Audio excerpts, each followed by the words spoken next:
Amigas y amigos, seguimos en Noche de Ronda. Tenemos ahora a la invitada que usted estaba esperando. Ella es embajadora de buena voluntad de la UNESCO para la conservación de los archivos fílmicos de la humanidad. Es actriz, comenzó su carrera cuando era muy jovencita, tenía 17 años. Nos visita por primera vez viene a Chile, quien es uno de los rostros más bellos del cine. Amigas y amigos, Mademoiselle Catherine Deneuve.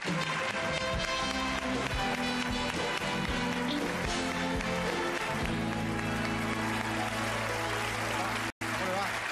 Asienta. Muchas gracias por venir a Noche de Ronda. Muchas gracias por venir a nuestro programa. Queremos preguntarte cómo llegaste al cine. Ah, il y a longtemps, il y a très longtemps. J'ai commencé dans le cinéma un peu par hasard. On m'avait demandé de faire des essais, c'était les vacances scolaires, j'étais encore au lycée, pour jouer le rôle de ma sœur, de ma propre sœur qui était actrice, dans un film qui s'appelait Les Porte-Claques. Et puis, le hasard a fait qu'après, on m'a reproposé pendant que je tournais un autre rôle. Et il a fallu prendre la décision, j'ai arrêté mes études, j'avais 16 ans, et voilà. Et voilà. Y si no hubiera sido el cine, uno siempre tiene dos vocaciones. Oui. ¿A qué actividad te habrías dedicado? C'est difficile de savoir quand on a arrêté, quand on a commencé à travailler si jeune, c'est difficile de savoir. Oui. Je sais pas, j'imagine plutôt quelque chose du côté des arts plastiques. ¿Te gusta el arte, las artes plásticas? Oui, j'aimais bien dessiner, j'aime bien la peinture, mais j'aimais bien dessiner. J'aime bien les musées, j'aime bien les expositions, j'aime bien visiter les villes, les quartiers anciens, j'aime tout ça. Je pense que j'aurais été disposée vers ça. Catherine, en los primeros años de tu carrera hubo un hombre que tenemos la impresión que fue muy importante, Jacques Demy. Oui, ça c'est vrai. Con él le hiciste la famosa película que fue tu primer gran éxito, por lo menos en este país, Los Paraguas de Cherbourg. Mais pas seulement dans ce pays, ailleurs, et même en France aussi, ça a été pour moi vraiment le début de tout.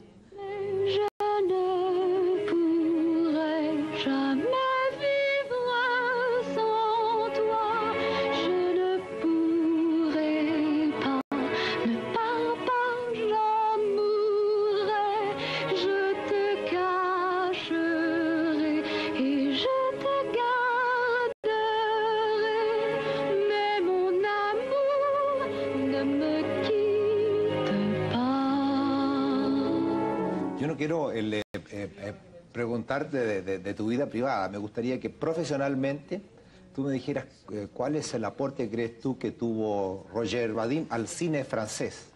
Mais je pense que ce qu'il a fait de plus important dans le cinéma français, c'est passé quand même avant la période où moi je l'ai connu. Enfin, c'était juste à ce moment-là, disons. Ce sont quand même les films qu'il a tournés avec Brigitte Bardot, que ce soit Et Dieu crée la femme, ou que ce soit aussi Et mourir de plaisir, qui est un très beau film qui se passait à Venise. Et c'est vrai qu'il avait quelque chose de très novateur, disons, sur l'esprit, quelque chose de très frondeur, de très... il était assez audacieux. Peut-être pas sur le fond, mais sur la forme. Et il l'a montré, je veux dire, à l'époque, c'est vrai qu'on ne montrait pas encore beaucoup de scènes assez osées ou de scènes aussi sensuelles comme ça, avec une actrice aussi étonnante physiquement que Brigitte Bardot. C'est vrai que le résultat était assez explosif. Donc c'est surtout en ça qu'on se souvient de lui. Je pense que ce sont les films qui ont le plus marqué. Donc c'est vrai que c'est un peu triste parce que c'est un peu loin quand même.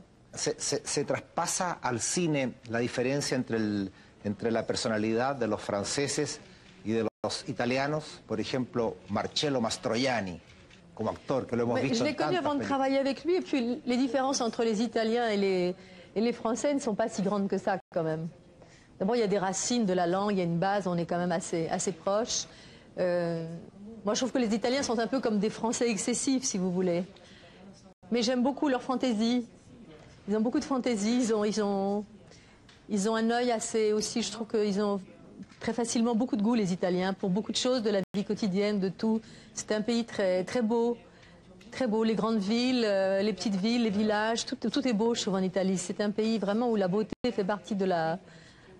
Et Marcello Mastroianni, lui, c'était un cas particulier parce qu'il était célèbre très jeune, que c'est un homme qui n'en a jamais abusé. Il a énormément d'humour et il ne se prend pas du tout au sérieux. Alors il m'a beaucoup aidé. Moi j'avais 27 ans quand je l'ai connu. Ça m'a beaucoup apporté pour être, disons, plus tranquille, plus décontracté, avoir plus de recul, disons, dans le travail. Et puis c'est un seigneur. Dans la vie, c'est un seigneur. Y la hija de ambos, Chiara, filmó contigo una película que se llama...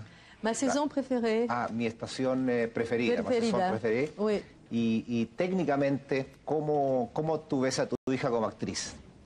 Dejando de lado el sentimiento de madre. On peut pas juger, je crois. Enfin, j'essaye d'avoir du recul, si vous voulez, quand je l'ai vue les jours où on avait tourné, où elle avait tourné, quand je la voyais en projection. Mais c'est ma fille, en plus je l'adore. Alors c'est très très difficile de la voir. Je suis déjà très sensible à sa voix, son sourire, son physique. Donc c'est difficile vraiment de garder une... Mais je trouve que je retrouve ses qualités sur l'écran. Beaucoup de luminosité, beaucoup de présence. Un très beau regard, assez sévère, et puis un sourire ravageur. Elle a beaucoup de charme, elle est intelligente, je trouve qu'elle a des qualités qui vont lui permettre j'espère, de continuer. L'intelligence, c'est pas suffisant au cinéma, mais dans la vie, ça aide beaucoup quand même, pour supporter plein de choses insupportables. Bueno, ella está grabando ahora, filmando, perdón, Caterina, una película con Marcello Mastroianni, su padre, que está dirigiendo Raúl Ruiz. Oui, ils ont commencé il y a quelques jours, il y a 2-3 jours, à Paris. ¿Y tiene nombre la película? ¿Cómo se llama? Non, je ne connais pas le nom du film. Je sais que c'est une histoire assez extraordinaire d'un homme qui est donc Marcello Mastroianni et c'est pas un film à sketch, mais disons qu'il va rencontrer des personnages différents à différents moments de leur vie et lui traverse tout le film. Donc ma fille, notre fille Chiara, est un des personnages d'un de ces épisodes, disons. Mais je ne connais pas l'histoire en détail. Je sais que c'est très imaginatif, que c'est qu'il y a une très grande fantaisie, mais je n'ai pas lu le scénario encore. ¿Y dónde se está grabando? ¿En qué lugar? À Paris. En París, en París. Caterina, a mí me gustaría cambiarnos de tema y hablar un poco del mundo, para conocerte un poquito más. Nuestro mundo está viviendo una era de violencia, de drogas, de sida. Son los problemas que están aquejando al mundo, a la juventud especialmente. ¿Cuál es la visión tuya? Alors, je ne sais pas si la violence d'aujourd'hui, elle est peut-être plus abstraite, parce que les gens tuent d'une façon beaucoup plus indirecte, à une plus grande distance. Nous, on est très choqués quand on entend évidemment les récits de gens qui sont éventrés. Mais je ne sais pas si l'homme est tellement gentil pour l'homme, de toute façon. Si, la drogue est une évolution de choses. Je pense que l'homme a toujours eu besoin d'aller au-delà de ses possibilités, de frôler. La mort est une chose tellement abstraite pour l'homme. Il a besoin d'approcher d'une façon ou d'une autre, de flirter avec des choses qui sont... pour se rendre compte qu'il est vivant, pour se rendre compte que... Je suis bien évidemment contre les drogues, parce que ce sont des expériences qui me semblent passagères et dangereuses. Mais l'homme a toujours cherché à s'évader de lui-même, à sortir de lui-même pour voir jusqu'où il pouvait aller, jusqu'à la limite de la vie près de la mort.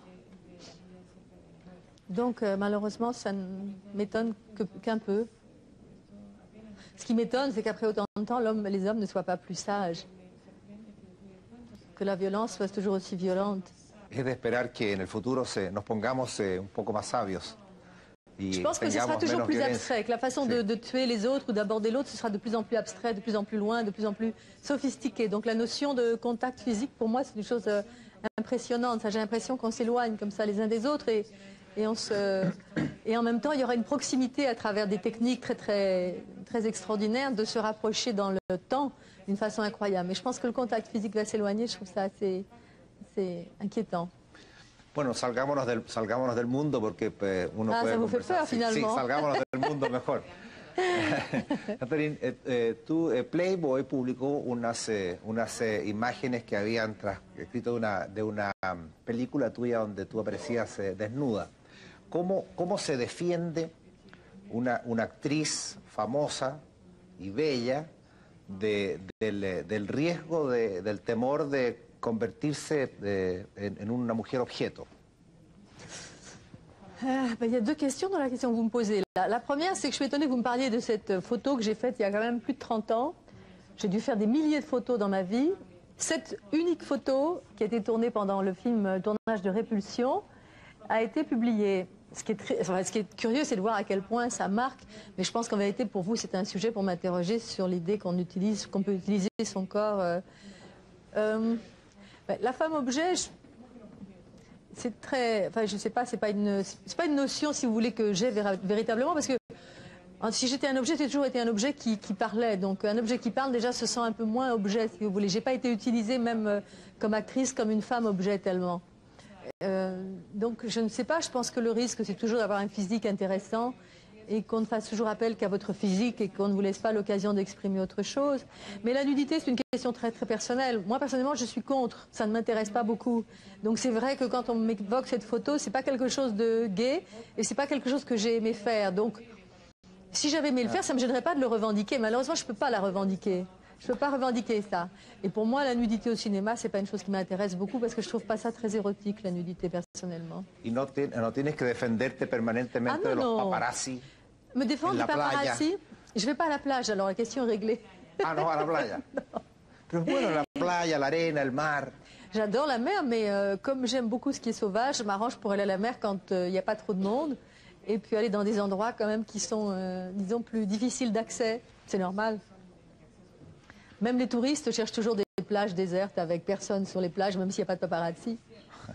¿Y compartes algunos de los planteamientos o de las posiciones feministas que dicen que este mundo todavía es muy machista? Ah ben oui, enfin en tous les cas, disons que les femmes ont encore à lutter pas mal pour obtenir des droits, disons au moins des droits presque aussi égaux que les hommes, ce qui n'est pas encore le cas, même dans les pays les plus développés. Donc c'est vrai qu'il y a encore beaucoup de choses à faire. Otro de los temores de la humanidad es la guerra armamentista y las pruebas nucleares. ¿No te parece lamentable que el gobierno de tu país haya resuelto reanudar estas pruebas en el Pacífico Sur? Lamentable, je ne sais pas si c'est le mot. C'est un mot fort quand même, lamentable. Je trouve que c'est très difficile de réduire, disons, quelque chose... Je ne suis pas pour les essais nucléaires, c'est vrai. Mais je ne suis sans doute pas non plus la personne la mieux informée de mon pays. Et je pense qu'il est normal que les citoyens qui sont concernés par leur vie, celle de leurs enfants, de leur entourage, soient contre les armes nucléaires, comme il est normal qu'on ait une tendance écologiste, je trouve, si on est un petit peu conscient de ce qui se passe dans le monde. Malheureusement, il y a une règle comme ça mondiale du monde. Il y a des choses que je ne connais pas. Je ne peux pas dire des choses... Je ne peux dire que ce que je pense moi en tant que citoyenne, c'est vrai, mais disons que je ne veux pas prendre position dans des choses politiques parce qu'il y a aussi beaucoup d'autres choses qui me choquent dans le monde et notamment en Europe. Alors, c'est vrai que généralement, je refuse d'évoquer des sujets politiques dans des entretiens comme ça parce que ça me semble un peu expéditif. Nous n'avons pas le temps ni les personnes qu'il faudrait pour faire éventuellement opposition à ce que vous direz ou à ce que je dirais. Bueno, entonces nos volvemos a Chile. Ah bon? Regresamos a Chile. Ah oui, d'accord. Estuviste muy poquitos días y fuiste al museo, fuiste a comprar libros. ¿Siempre te han gustado los museos? Oui, je crois, oui. C'est-à-dire que quand j'arrive dans une ville où je sais qu'un pays que je ne connais pas, où je sais que je ne vais pas rester longtemps, si je n'ai pas la possibilité d'avoir une journée pour aller partir en voiture et découvrir ce pays, c'est vrai que j'ai plutôt envie en général d'aller d'abord dans les quartiers anciens, ensuite dans les bars ou les cafés ou les endroits, les lieux publics, et puis après très vite dans les musées. Parce que je ne saurais pas très grand-chose sur le Chili ni sur les Chiliens, sauf que je trouve que ce sont des gens très chaleureux et très aimables. Les gens que j'ai rencontrés, ça m'a beaucoup frappé, très aimables. Merci. Mais j'ai vu en tous les cas des choses sur les origines des Chiliens en allant au musée, des choses évidemment lointaines, mais quand même, ça me permet de situer finalement... je ne pense pas que si je me serais interrogée comme ça, peut-être si j'étais restée en France. Voilà, c'est vrai que j'étais au musée, mais je n'ai pu en voir qu'un. ¿Y de los libros, qué libros se llevaste? Ah, mais j'ai acheté les livres, non, j'ai acheté des livres au musée, des livres sur l'histoire du Chili, sur l'histoire, oui, sur les Indiens, sur l'archéologie, des choses comme ça, oui.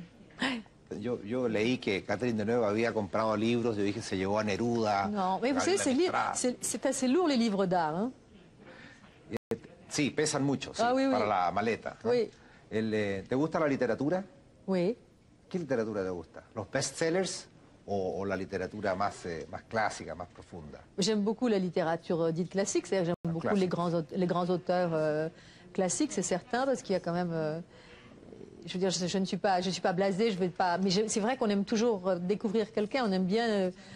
donc je lis pas forcément les best-sellers, mais je reconnais quand même que je suis sensible quand je vois des émissions à la télévision sur des auteurs que je ne connaissais pas ou que je ne connais pas très bien. Je suis assez sensible quand je les vois à une forme de rencontre que j'ai faite. Éventuellement, je vais acheter le livre. Je ne vais pas toujours le lire parce que j'achète beaucoup de livres que je ne lis pas, parce que je ne prends pas le temps, puis que je lis beaucoup la presse. Donc, comme mes journées n'ont pas plus de 24 heures. C'est pour ça que c'est bien l'avion, d'ailleurs. On peut lire pas mal en avion. ¿Y la música? Oui, j'aime bien la musique. J'aime bien la musique. ¿El ritmo o la melodía? Non, j'aime bien différentes musiques. Je n'écoute pas beaucoup de musique classique chez moi, par exemple, mais j'écoute beaucoup de musique dans ma voiture. Je roule beaucoup en voiture. Je suis très souvent en voiture. J'écoute beaucoup de musique. J'aime beaucoup ce qu'on appelle la musique pop, c'est-à-dire vraiment la musique populaire, la musique, les chansons, ouais. O sea, Catherine Deneuve anda en su voiture por las calles de París, escuchando la música pop. La radio ou de la musique, toujours. ¿Y la televisión? ¿Ves televisión? Un peu.